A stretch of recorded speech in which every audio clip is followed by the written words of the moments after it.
Hello दोस्तों, आज की कहानी का नाम है गृहदाह। इसे लिखा है मुंशी प्रेमचंद जी ने। चलिए कहानी का वाचन प्रारंभ करते हैं। सत्यप्रकाश के जन्मोत्सव में लाला देव प्रकाश ने बहुत रुपये खर्च किए थे।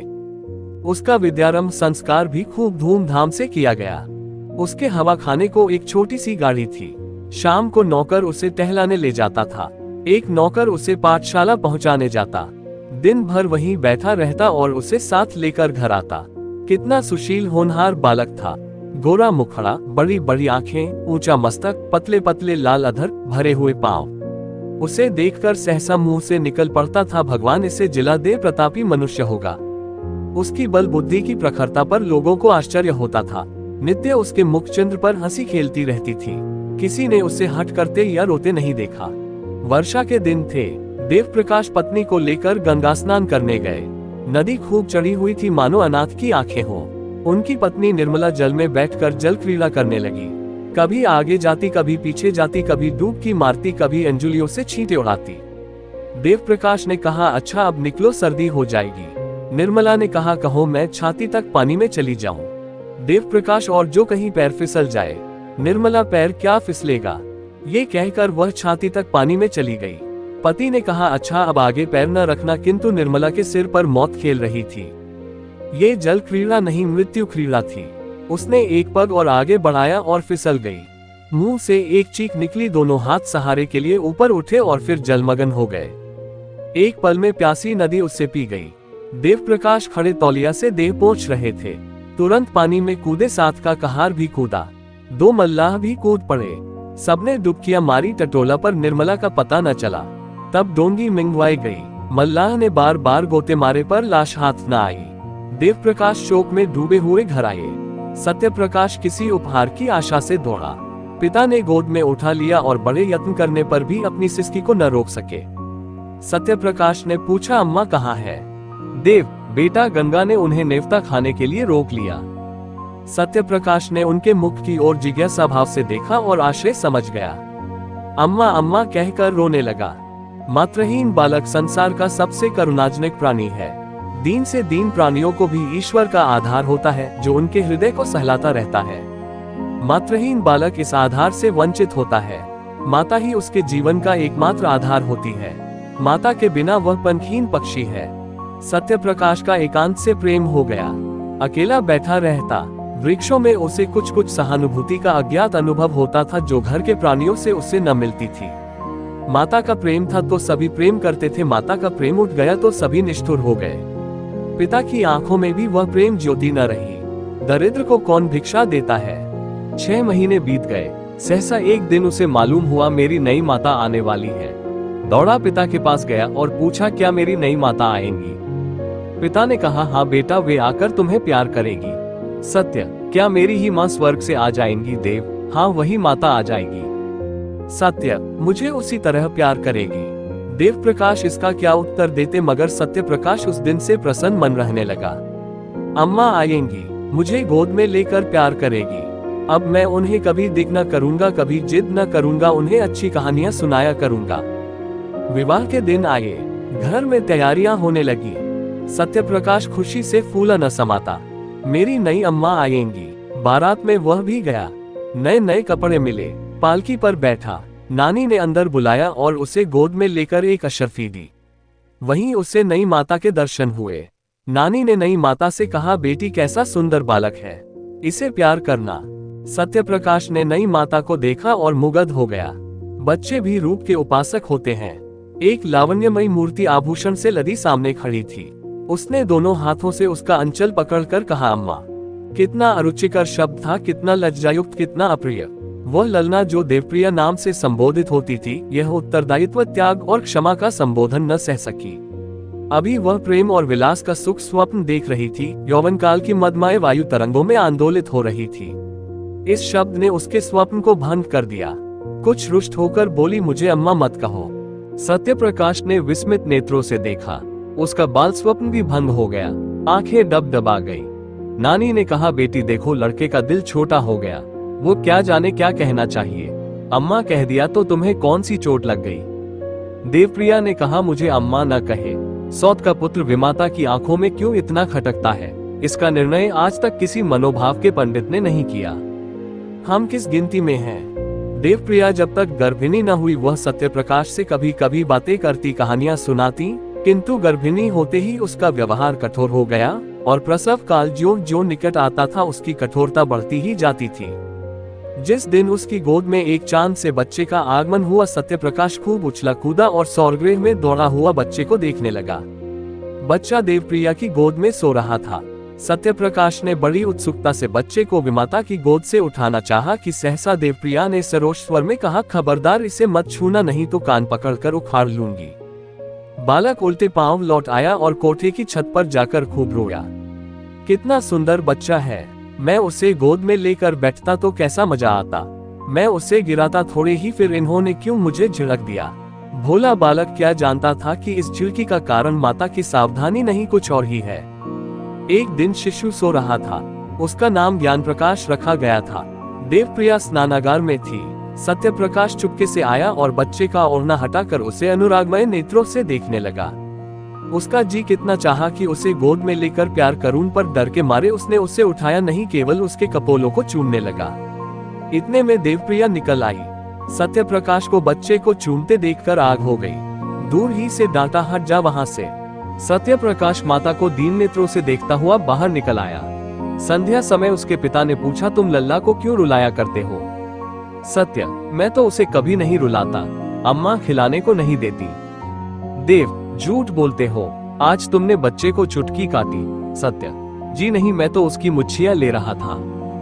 देव, झूठ बोलता है। सत्य, मैं झूठ नहीं बोलता। देवप्रकाश को क्रोध आ गया। लड़के को 2-3 तमाचे लगाए। पहली बार ये ताड़ना मिली और निरपराध, इसने उसके जीवन की काया पलट कर दी। उस दिन से सत्यप्रकाश के स्वभाव में एक विचित्र परिवर्तन दिखाई देने लगा। वो घर में बहुत कम आता, पिता आते तो उनसे मुंह छिपाता फिरता। कोई खाना खाने को बुलाने आता तो चोरों की भांति दुबका हुआ जाकर खा लेता, न कुछ मांगता न कुछ बोलता।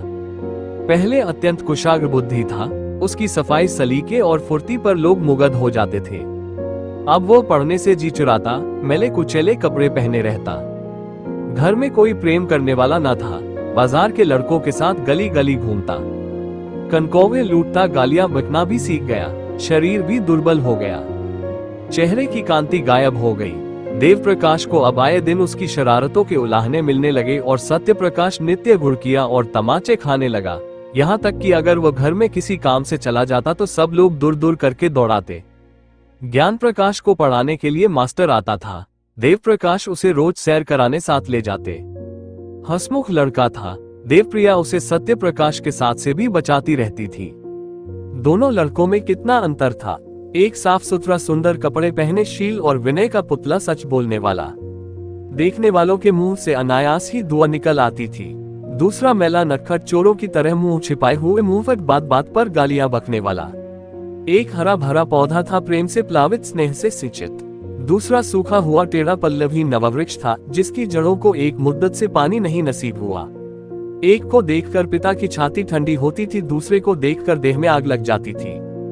आश्चर्य यह था कि सत्यप्रकाश को अपने छोटे भाई से लेशमात्र भी ईर्ष्या न थी।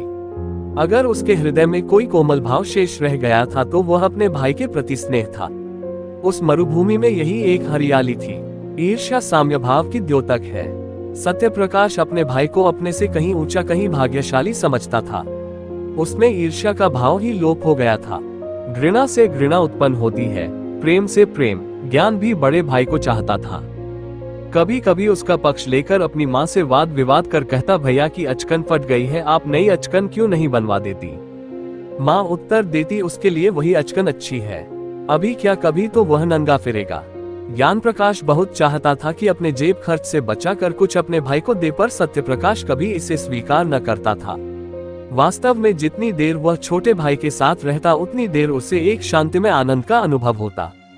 थोड़ी देर के लिए वह सद्भावों के साम्राज्य में विचरने लगता। उसके मुख से कोई भद्दी और अप्रिय बात न निकलती। एक क्षण के लिए उसकी सोई हुई आत्मा जाग उठती। एक बार कई दिन तक सत्यप्रकाश मदरसे न गया। पिता ने पूछा, तुम आजकल पढ़ने क्यों नहीं जाते? क्या सोच रखा है कि मैंने तुम्हारी जिंदगी भर का ठेका ले रखा है?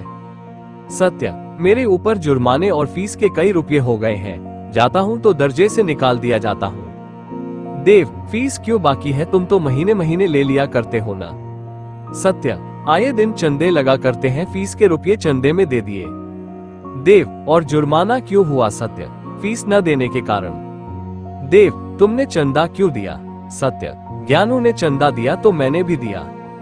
देव, तुम ज्ञानू से जलते हो? सत्य, मैं ज्ञानू से क्यों जलने लगा? यहाँ हम और वो दो हैं, बाहर हम और वो एक समझे जाते हैं। मैं यह नहीं कहना चाहता कि मेरे कुछ नहीं है।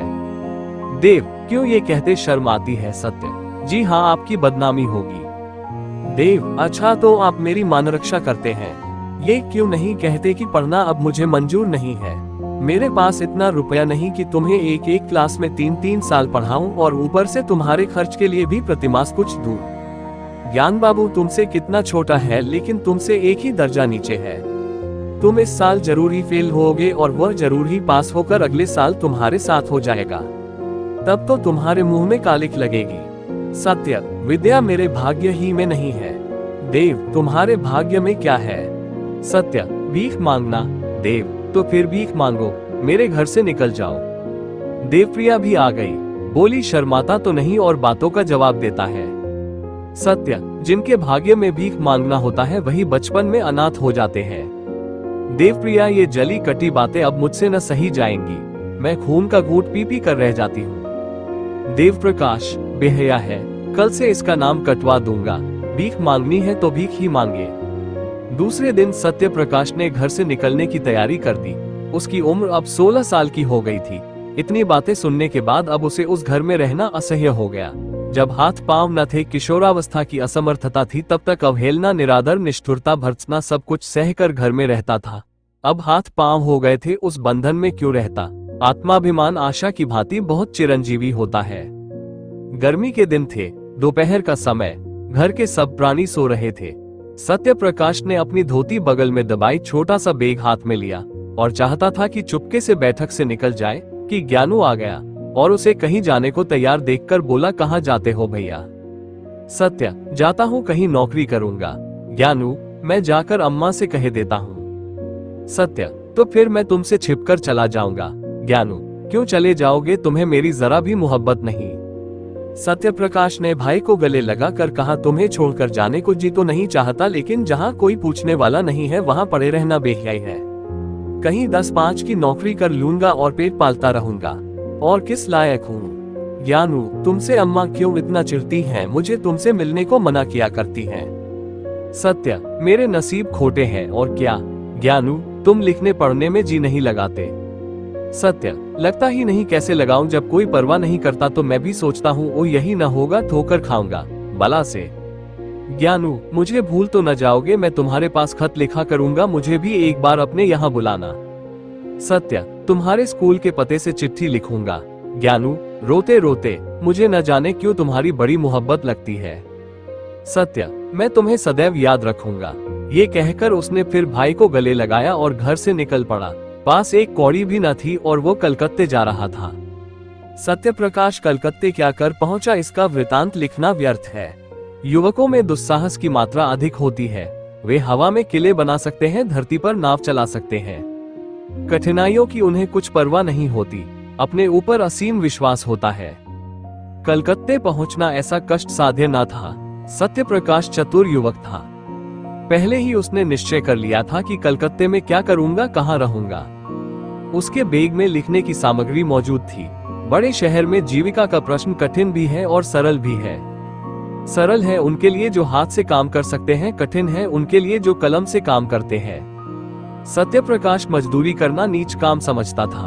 उसने एक धर्मशाला में असबाब रखा। बाद में शहर के मुख्य स्थानों का निरीक्षण करके एक डाकघर के सामने लिखने का सामान लेकर बैठ गया और अपर मजदूरों की चिट्ठियां, मनी ऑर्डर आदि लिखने का व्यवसाय करने लगा। पहले कई दिन तो उसको इतने पैसे भी न मिले कि भरपेट भोजन करता, लेकिन धीरे धीरे आमदनी बढ़ने लगी। वो मजदूरों से इतने विनय के साथ बातें करता और उनके समाचार इतने विस्तार से लिखता कि बस वे पत्र को सुनकर बहुत प्रसन्न होते। अशिक्षित लोग एक ही बात को 2-2, 3-3 बार लिखाते हैं। उनकी दशा ठीक रोगियों की सी होती है जो वैद्य से अपनी व्यथा और वेदना का वृतांत कहते नहीं थकते। सत्य प्रकाश सूत्र को व्याख्या का रूप देकर मजदूरों को मुग्ध कर देता था। एक संतुष्ट होकर जाता तो अपने कई अन्य भाइयों को खोज लाता। एक ही महीने में उसे 1 रुपया रोज मिलने लगा। उसने धर्मशाला से निकलकर शहर से बाहर 5 रुपया महीने पर एक छोटी सी कोठरी ले ली। 1 जून खाता, बर्तन अपने हाथों से धोता, जमीन पर सोता। उसे अपने निर्वासन पर जरा भी खेद और दुख न था। घर के लोगों की कभी याद न आती। वह अपनी दशा पर संतुष्ट था। केवल ज्ञान प्रकाश की प्रेमयुक्त बातें न भूलती। अंधकार में यही एक प्रकाश था। विदाई का अंतिम दृश्य आंखों के सामने फिरा करता। जीविका से निश्चिंत होकर उसने ज्ञान प्रकाश को एक पत्र लिखा। उत्तर आया तो उसके आनंद की सीमा न रही। ज्ञानू मुझे याद करके रोता है, मेरे पास आना चाहता है, स्वास्थ्य भी अच्छा नहीं है। प्यासे को पानी से जो तृप्ति होती है वही तृप्ति इस पत्र से सत्यप्रकाश को हुई। मैं अकेला नहीं हूँ, कोई मुझे भी चाहता है, मुझे भी याद करता है। उसी दिन से सत्यप्रकाश को ये चिंता हुई कि ज्ञान के लिए कोई उपहार भेजूं। युवकों को मित्र बहुत जल्द मिल जाते हैं। सत्यप्रकाश को भी कई युवकों से मित्रता हो गई थी। उनके साथ कई बार सिनेमा देखने गया। कई बार बूटी भंग शराब कबाब की भी ठहरी। आईना तेल कंघी का शौक भी पैदा हुआ जो कुछ पाता उड़ा देता। बड़े वेग से नैतिक पतन और शारीरिक विनाश की ओर दौड़ा चला जाता था। इस प्रेम पत्र ने उसके पैर पकड़ लिए। उपहार के प्रयास ने इन दुर्व्यसनों को तिरोहित करना शुरू किया। सिनेमा का चस्का छूटा, मित्रों को हीले हवाले करके टालने लगा। भोजन भी रूखा सूखा करने लगा। धन संचय की चिंता ने सारी इच्छाओं को परास्त कर दिया। उसने निश्चय किया कि अच्छी सी घड़ी भेजूं। उसका दाम कम से कम 40 रुपया होगा। अगर 3 महीने तक 1 कौड़ी का भी अपव्यय न करूं तो घड़ी मिल सकती है। ज्ञानू घड़ी देखकर कैसा खुश होगा। अम्मा और बाबूजी भी देखेंगे। उन्हें मालूम हो जाएगा कि मैं भूखों नहीं मर रहा हूँ। किफायत की धुन में वह बहुधा दिया बत्ती भी न करता। बड़े सवेरे काम करने चला जाता और सारे दिन 2-4 पैसे की मिठाई खाकर काम करता रहता। उसके ग्राहकों की संख्या दिन दूनी होती जाती थी। चिट्ठी पत्री के अतिरिक्त अब उसने तार लिखने का भी अभ्यास कर लिया था। 2 ही महीने में उसके पास 50 रुपए एकत्र हो गए और जब घड़ी के साथ सुनहरी चेन का पार्सल बनाकर ज्ञानू के नाम भेज दिया तो उसका चित्त इतना उत्साहित था मानो किसी निस्संतान पुरुष के बालक हुआ हो। घर कितनी कोमल पवित्र मनोहर स्मृतियों को जागृत कर देता है। ये प्रेम का निवास स्थान है। प्रेम ने बहुत तपस्या करके यह वरदान पाया है। किशोरावस्था में घर माता पिता भाई बहन सखी सहेली के प्रेम की याद दिलाता है। प्रौढ़ावस्था में गृहिणी और बाल बच्चों के प्रेम की। यही वह लहर है जो मानव जीवन मात्र को स्थिर रखता है, उसे समुद्र की वेगवती लहरों में बहने और चट्टानों से टकराने से बचाता है। यही वह मंडप है जो जीवन को समस्त विघ्न बाधाओं से सुरक्षित रखता है। सत्यप्रकाश का घर कहाँ था? वह कौन सी शक्ति थी जो कलकत्ते के विराट प्रलोभनों से उसकी रक्षा करती थी? माता का प्रेम, पिता का स्नेह, बाल बच्चों की चिंता नहीं। उनका रक्षक उद्धारक, उसका पारितोषिक केवल ज्ञान प्रकाश का स्नेह था। उसी के निमित्त वो एक पैसे की किफायत करता था। उसी के लिए वो कठिन परिश्रम करता था और धनोपार्जन के नए नए उपाय सोचता था। उसे ज्ञान प्रकाश के पत्रों से मालूम हुआ था कि इन दिनों देव प्रकाश की आर्थिक स्थिति अच्छी नहीं है। वे एक घर बनवा रहे हैं जिसमें व्यय अनुमान से अधिक हो जाने के कारण ऋण लेना पड़ा है। इसलिए अब ज्ञान प्रकाश को पढ़ाने के लिए घर पर मास्टर नहीं आता। तब से सत्यप्रकाश प्रतिमाह ज्ञानू के पास कुछ न कुछ अवश्य भेज देता था।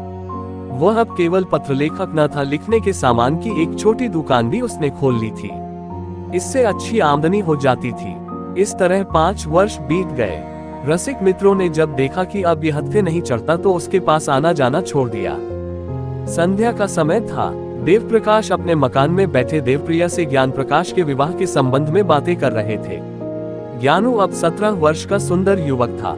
बाल विवाह के विरोधी होने पर भी देव प्रकाश अब इस शुभ मुहूर्त को न टाल सकते थे, विशेषतः जब कोई महाशय 50,000 रुपए दायज देने को प्रस्तुत हो। देव प्रकाश, मैं तो तैयार हूँ, लेकिन तुम्हारा लड़का भी तो तैयार हो। देवप्रिया, तुम बातचीत पक्की कर लो, वो तैयार हो ही जाएगा। सभी लड़के पहले नहीं करते हैं। देव, ज्ञानू का इनकार केवल संकोच का इनकार नहीं है, वो सिद्धांत का इनकार है। वो साफ साफ कह रहा है कि जब तक भैया का विवाह न होगा मैं अपना विवाह करने पर राजी नहीं हूँ। देवप्रिया, उसकी कौन चलावे, वहाँ कोई रखेली रख ली होगी, विवाह क्यों करेगा, वहाँ कोई देखने जाता है। देव, झुंझला कर, रखेली रख ली होती तो तुम्हारे लड़के को 40 रुपए महीने न भेजता और न वे चीजें ही देता जो पहले महीने से अब तक बराबर देता चला आता है। न जाने क्यों तुम्हारा मन उसकी ओर से इतना मैला हो गया है। चाहे वो जान निकाल कर भी दे दे लेकिन तुम न पसीजोगी। देवप्रिया नाराज होकर चली गई। देवप्रकाश उससे यही कहलाना चाहते थे कि पहले सत्यप्रकाश का विवाह करना उचित है, किंतु वह कभी इस प्रसंग को आने ही न देती थी। स्वयं देवप्रकाश की यह हार्दिक इच्छा थी कि पहले बड़े लड़के का विवाह करें, पर उन्होंने भी आज तक सत्यप्रकाश को कोई पत्र न लिखा था। देवप्रिया के चले जाने के बाद उन्होंने आज पहली बार सत्यप्रकाश को पत्र लिखा। पहले इतने दिनों तक चुपचाप रहने के लिए क्षमा मांगी, तब उससे एक बार घर आने का प्रेमाग्रह किया। लिखा, अब मैं कुछ ही दिनों का मेहमान हूँ। मेरी अभिलाषा है कि तुम्हारा और तुम्हारे छोटे भाई का विवाह देख लूं। मुझे बहुत दुख होगा यदि तुम मेरी विनय स्वीकार न करोगे। ज्ञान प्रकाश के असमंजस की बात भी लिखी। अंत में इस बात पर जोर दिया कि किसी और विचार से नहीं तो ज्ञानू के प्रेम के नाते ही तुम्हें इस बंधन में पड़ना होगा। सत्यप्रकाश को ये पत्र मिला तो उसे बहुत खेद हुआ। मेरे भ्रातृ स्नेह का ये परिणाम होगा मुझे न मालूम था। इसके साथ ही उसे यह ईर्ष्या में आनंद हुआ कि अम्मा और दादा को अब तो कुछ मानसिक पीड़ा होगी। मेरी उन्हें क्या चिंता थी, मैं तो मर भी जाऊं तो भी उनकी आंखों में आंसू न आए। 7 वर्ष हो गए, कभी भूलकर भी पत्र न लिखा कि मरा है या जीता है। अब कुछ चेतावनी मिलेगी। ज्ञान प्रकाश अंत में विवाह करने पर राजी तो हो जाएगा, लेकिन सहज में नहीं। कुछ न हो तो मुझे तो एक बार अपने इनकार के कारण लिखने का अवसर मिला। ज्ञानू को मुझसे प्रेम है, लेकिन उसके कारण मैं पारिवारिक अन्याय का दोषी न बनूंगा। हमारा पारिवारिक जीवन संपूर्णतः अन्यायमय है। ये कुमति और वैमनस्य, क्रूरता और नृशंसता का बीजारोपण करता है। इसी माया में फंसकर मनुष्य अपनी संतान का शत्रु हो जाता है। न मैं आंखों देखकर यह मक्खी न निगलूंगा। मैं ज्ञानू को समझाऊंगा अवश्य। मेरे पास जो कुछ जमा है वह सब उसके विवाह के निमित्त अर्पण भी कर दूंगा। बस इससे ज्यादा मैं और कुछ नहीं कर सकता। अगर ज्ञानू भी अविवाहित रहे तो संसार कौन सूना हो जाएगा। ऐसे पिता का पुत्र क्या वंश परंपरा का पालन न करेगा? क्या उसके जीवन में फिर वही अभिनय न दोहराया जाएगा जिसने मेरा सर्वनाश कर दिया? दूसरे दिन सत्यप्रकाश ने 500 रुपए पिता के पास भेजे और पत्र का उत्तर लिखा कि मेरा अहोभाग्य जो आपने मुझे याद किया। ज्ञानू का विवाह निश्चित हो गया, इसकी बधाई। इन रुपयों से नववधू के लिए कोई आभूषण बनवा दीजिएगा। रही मेरे विवाह की बात, मैंने अपनी आंखों से जो कुछ देखा है और मेरे सिर पर जो कुछ बीता है उस पर ध्यान देते हुए यदि मैं कुटुंब पाश में फंसूं तो मुझसे बड़ा उल्लू संसार में न होगा।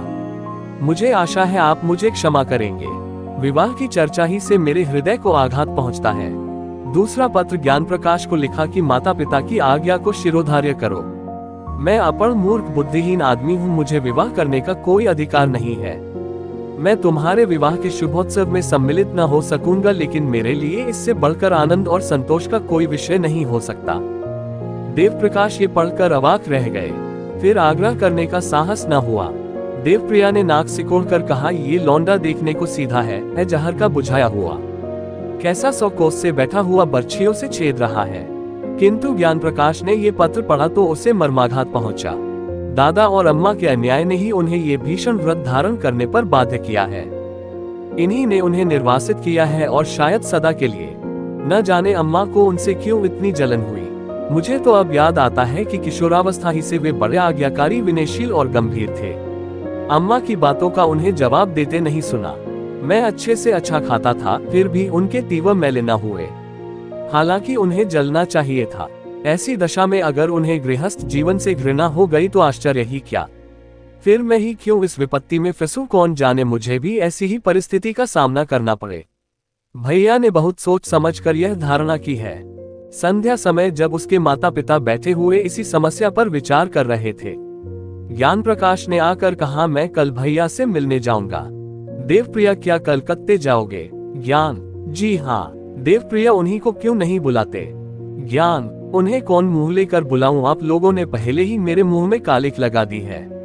ऐसा देव पुरुष आप लोगों के कारण विदेश में ठोकर खा रहा है और मैं इतना निर्लज हो जाऊं कि। देवप्रिया, अच्छा चुप रह, नहीं ब्याह करना है, न कर जले पर लोन मत छिड़क।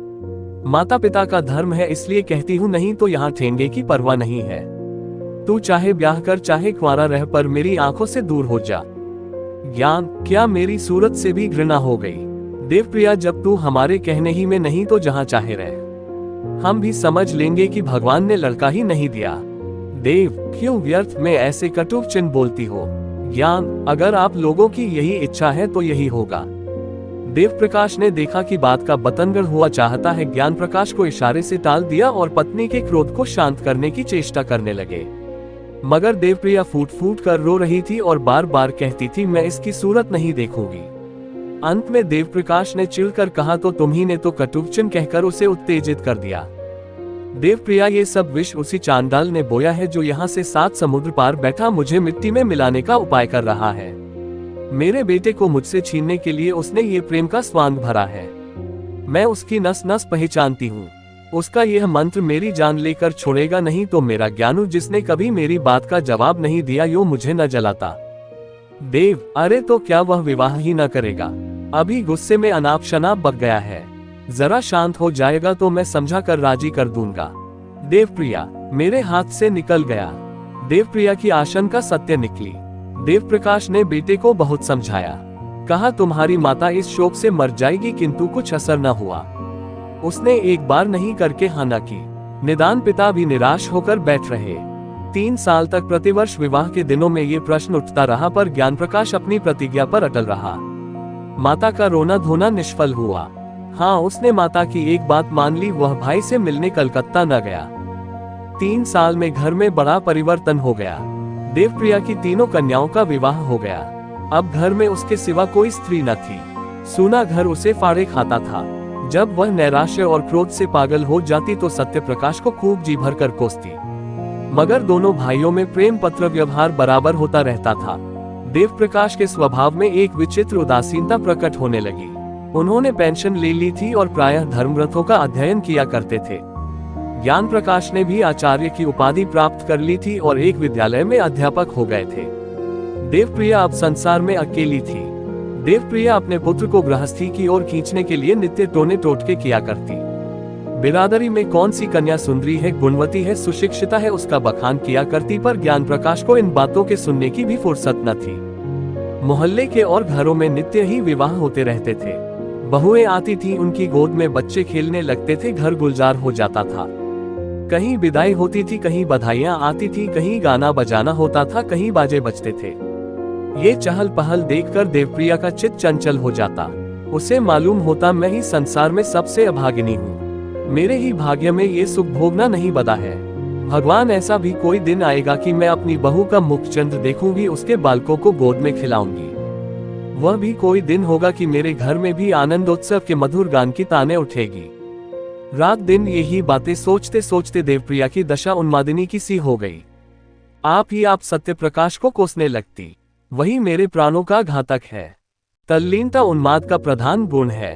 तल्लीनता अत्यंत रचनाशील होती है। वह आकाश में देवताओं के विमान उड़ाने लगती है।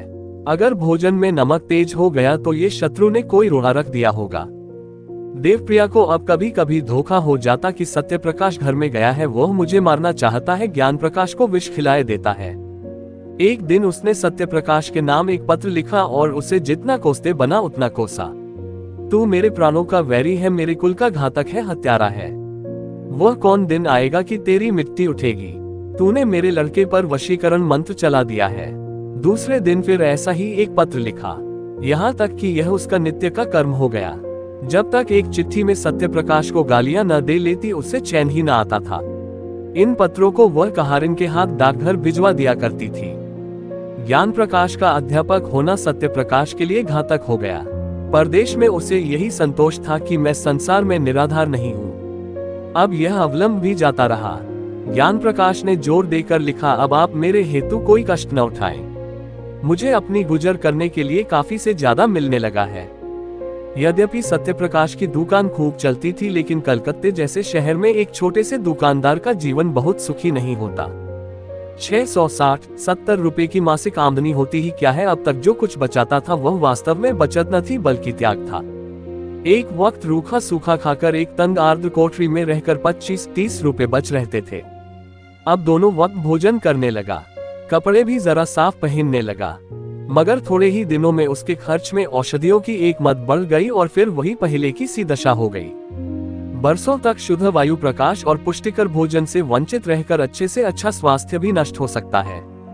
सत्य प्रकाश को भी अरुचि, मंदाग्नि आदि रोगों ने आ घेरा। कभी कभी ज्वर भी आ जाता। युवावस्था में आत्मविश्वास होता है, किसी अवलंब की परवाह नहीं होती। वयोवृद्धि दूसरों का मुंह ताकती है, आश्रय ढूंढती है। सत्यप्रकाश पहले सोता तो एक ही करवट में सवेरा हो जाता। कभी बाजार से पूरियां लेकर खा लेता, कभी मिठाइयों पर टाल देता। पर अब रात को अच्छी तरह नींद न आती, बाजारी भोजन से घृणा होती। रात को घर आता तो थक कर चूर चूर हो जाता था। उस वक्त चूल्हा जलाना, भोजन पकाना बहुत अखरता। कभी कभी वह अपने अकेलेपन पर रोता। रात को जब किसी तरह नींद न आती तो उसका मन किसी से बातें करने को लालायित होने लगता। पर वहां निशांतकार के सिवा और कौन था। दीवालों के कान चाहे हो, मुंह नहीं होता। इधर ज्ञान प्रकाश के पत्र भी अब कम आते थे और वे भी रूखे। उनमें अब हृदय के सरल उद्गारों का लेश भी न होता। सत्यप्रकाश अब भी वैसे ही भाव में पत्र लिखता था, पर एक अध्यापक के लिए भावुकता कब शोभा देती है। शनया शनया सत्यप्रकाश को भ्रम होने लगा कि ज्ञान प्रकाश भी मुझसे निष्ठुरता करने लगा। नहीं तो क्या मेरे पास 2-4 दिन के लिए आना असंभव था। मेरे लिए तो घर का द्वार बंद है, पर उसे कौन सी बाधा है। उस गरीब को क्या मालूम कि यहाँ ज्ञान प्रकाश ने माता से कलकत्ते न जाने की कसम खा ली है। इस भ्रम ने उसे और भी हताश कर दिया। शहरों में मनुष्य बहुत होते हैं, पर मनुष्यता बिरले ही में होती है। सत्यप्रकाश उस बहुसंख्यक स्थान में भी अकेला था। उसके मन में अब एक नई आकांक्षा अंकुरित हुई। क्यों न घर लौट चलूं किसी संगिनी के प्रेम में, क्यों न शरण लूं वह सुख और शांति और कहाँ मिल सकती है। मेरे जीवन के निराशांधकार को और कौन ज्योति आलोकित कर सकती है। वह इस आवेश को अपनी संपूर्ण विचार शक्ति से रोकता, जिस भांति किसी बालक को घर में रखी हुई मिठाइयों की याद बार बार खेल से घर खींच लाती है। उसी तरह उसका चित्त भी बार बार उन्हीं मधुर चिंताओं में मग्न हो जाता था। वह सोचता, मुझे विधाता ने सब सुख से वंचित कर दिया है, नहीं तो मेरी दशा ऐसी हीन क्यों होती। मुझे ईश्वर ने बुद्धि न दी थी क्या मैं श्रम से जी चुराता था। अगर बालपन में ही मेरे उत्साह और अभिरुचि पर तुषार न पड़ गया होता, मेरी बुद्धि शक्तियों का गला न घोंट दिया गया होता, तो मैं आज आदमी होता। पेट पालने के लिए इस विदेश में न पड़ा रहता। नहीं, मैं अपने ऊपर यह अत्याचार न करूंगा। महीनों तक सत्यप्रकाश के मन और बुद्धि में ये संग्राम होता रहा। एक दिन वह दुकान से आकर चूल्हा जलाने जा रहा था कि डाकिये ने पुकारा। ज्ञान प्रकाश के सिवा उसके पास और किसी के पत्र न आते थे। आज ही उसका पत्र आ चुका था। ये दूसरा पत्र क्यों, किसी अनिष्ट की आशंका हुई। पत्र लेकर पढ़ने लगा। एक क्षण में पत्र उसके हाथ से छूटकर गिर पड़ा और वह सिर थाम कर बैठ गया कि जमीन पर न गिर पड़े। ये देवप्रिया की विषयुक्त लेखनी से निकला हुआ जहर का प्याला था, जिसने एक पल में संज्ञाहीन कर दिया। उसकी सारी मर्मांतक व्यथा, क्रोध, नैराश्य, कृतघ्नता, ग्लानि केवल एक ठंडी सांस में समाप्त हो गई। वह जाकर चारपाई पर लेटा रहा। मानसिक व्यथा आग से पानी हो गई। हाँ, सारा जीवन नष्ट हो गया। मैं ज्ञान प्रकाश का शत्रु हूँ। मैं इतने दिनों से केवल उसके जीवन को मिट्टी में मिलाने के लिए ही प्रेम का स्वांग भर रहा हूँ। भगवान, इसके तुम ही साक्षी हो। दूसरे दिन फिर देवप्रिया का पत्र पहुंचा। सत्यप्रकाश ने उसे लेकर फाड़ डाला, पढ़ने की हिम्मत न पड़ी। एक ही दिन पीछे तीसरा पत्र पहुंचा। उसका भी वही अंत हुआ। फिर वह एक नित्य का कर्म हो गया। पत्र आता और फाड़ दिया जाता, किंतु देवप्रिया का अभिप्राय बिना पढ़े ही पूरा हो जाता था। सत्यप्रकाश के मर्मस्थान पर एक चोट और पड़ जाती थी।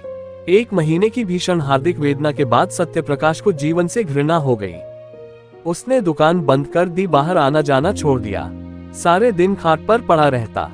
वे दिन याद आते जब माता पुचकार कर गोद में बिठा लेती और कहती, बेटा। पिता भी संध्या समय दफ्तर से आकर गोद में उठा लेते और कहते, भैया। माता की सजीव मूर्ति उसके सामने आ खड़ी होती, ठीक वैसी ही जब वह गंगा स्नान करने गई थी। उसकी प्यार भरी बातें कानों में आने लगती। फिर वह दृश्य सामने आ जाता जब उसने नववधू माता को अम्मा कहकर पुकारा था। तब उसके कठोर शब्द याद आ जाते, उसके क्रोध से भरे हुए विकराल नेत्र आंखों के सामने आ जाते। उसे अब अपना सिसक सिसक कर रोना याद आ जाता। फिर सौरगृह का दृश्य सामने आता। उसने कितने प्रेम से बच्चे को गोद में लेना चाहा था।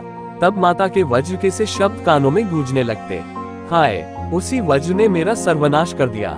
फिर ऐसी कितनी ही घटनाएं याद आती। अब बिना किसी अपराध के माँ डांट बताती। पिता का निर्दय निष्ठुर व्यवहार याद आने लगता। उनका बात बात पर तियुरिया बदलना, माता के मिथ्यापवादों पर विश्वास करना, हाय, मेरा सारा जीवन नष्ट हो गया। तब वह करवट बदल लेता और फिर वही दृश्य आंखों में फिरने लगते। फिर करवट बदलता और चिल्ला कर कहता, इस जीवन का अंत क्यों नहीं हो जाता। इस भांति पड़े पड़े उससे कई दिन हो गए। संध्या हो गई थी कि सहसा उसे द्वार पर किसी के पुकारने की आवाज सुनाई पड़ी। उसने कान लगाकर सुना और चौंक पड़ा। किसी परिचित मनुष्य की आवाज थी।